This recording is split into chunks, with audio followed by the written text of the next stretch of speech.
Hello everybody! Today's review is kind of an unexpected one. Originally, I was not planning on doing a full review for this movie, but after watching it, I thought, this requires a little bit more than a mini review, and probably the Godzilla crowd would appreciate it. So here you go! The movie we're discussing today is The Manster. This movie came out in 1959, according to some sources, 1961 or 62, according to others. It was directed by George Breakston and Kenneth G. Crane, based on an original story by Breakston. It's also known as The Split, or Nightmare, or The Two-Headed Monster, because it's one of those movies.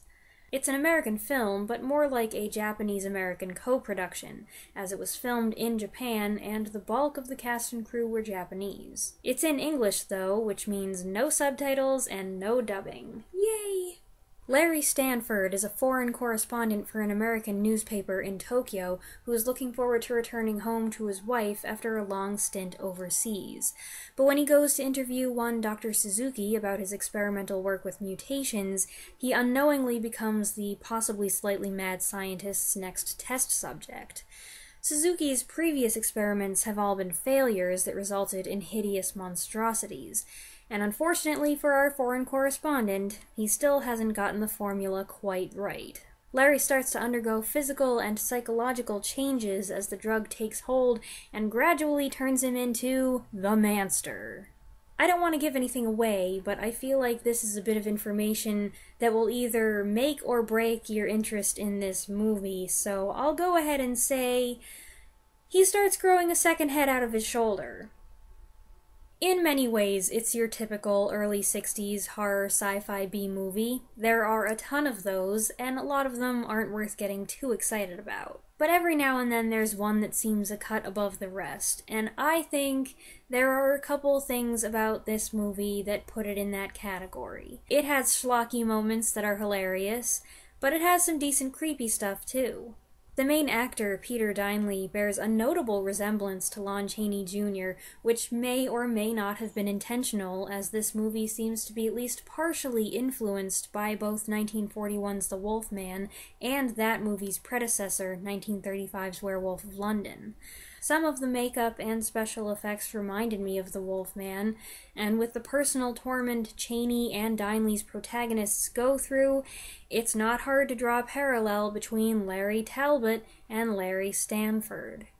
But if we're making comparisons to Universal horror movies, I actually think this relates more to Dr. Jekyll and Mr. Hyde. Oh, hold it, I made a mistake. While Universal, under the direction of Carl Laemmle, did make an adaptation of The Strange Case of Dr. Jekyll and Mr. Hyde in 1913, the version I'm thinking of, from 1931 starring Frederick March, was a Paramount property, not Universal, and the 1941 version with Spencer Tracy was made by MGM. Robert Louis Stevenson's book is in public domain. Universal has used his story and characters at various times, but does not exclusively own the rights, so technically speaking, Dr. Jekyll and Mr. Hyde is not a Universal monster. Okay, keep going.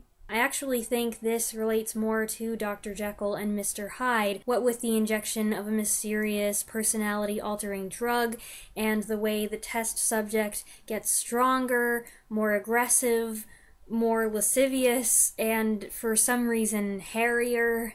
Larry is a nice, responsible, hard-working man devoted to his wife. Then suddenly he turns into a jerk who's cranky, drunk, cheating on his wife. Things get a little risque there. Then he starts growing a second head out of his shoulder. And then he goes on a killing spree. He's not a bad guy, though. He's a good guy who had something bad done to him, and he doesn't even know it. That kept me rooting for him to get free somehow, even after he'd become a murderous monster. Manster. Whatever. At the risk of sounding like I'm trying to make this movie more highbrow than it is, I do think there is a complexity about certain characters that makes the plot more interesting than just, hey, there's a two-headed monster! In addition to poor Larry, who doesn't have a clue what's happening to him or why, there's also the scientist, Suzuki, who maybe started out with good intentions, but whose failures have destroyed the lives of his own wife and brother, and there's his girlfriend, or ex-girlfriend, or pseudo-girlfriend/assistant, who is sympathetic to Larry and doesn't want Suzuki to mess with him, but reluctantly uses her feminine wiles to keep Larry in Tokyo, and there's Larry's wife, who has the patience of a saint. For what this movie is, there's quite a lot going on with the characters here. But there's no denying that The Manster is a ridiculous title, and there's plenty of wackiness here. I mean, clearly that's a guy in a fur suit. That distant volcano makes me chuckle. This isn't the most convincing makeup job. And that's obviously a fake head bobbing around on his shoulder. But it's not just a stuffed head, at least not all the time. I think it's a puppet. There's some movement to the lips and eyebrows that's coordinated to the actor's expression. That's kind of impressive. I honestly think this movie has some good scenes. Corny, yes, but the scary moments have a satisfying blend of creepiness and hilarity, and that combo just makes it so entertaining. And it has its creative moments. For instance, I liked the way they revealed a dead body in this scene, and the transformation scenes were pretty good, and the director did some clever things to dodge problem areas, you know, places where something's supposed to happen, but they were like, we can't possibly get away with showing that.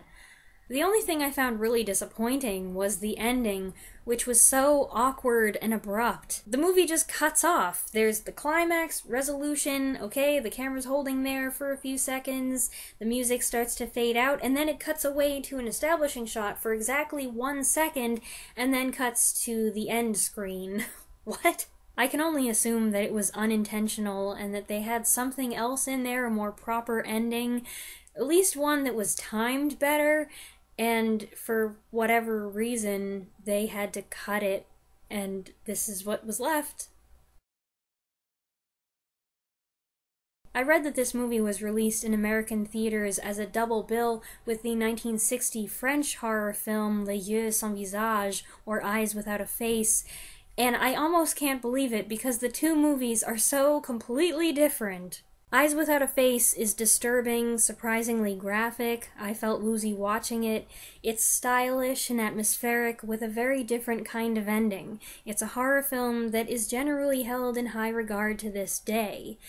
This movie, well, it's not quite there, is it? It has a very different mood, a different kind of energy. It's on a different level, so I don't know what they were thinking pairing them up.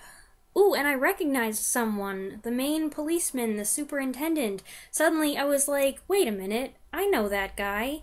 Wasn't he the bad guy in Mothra?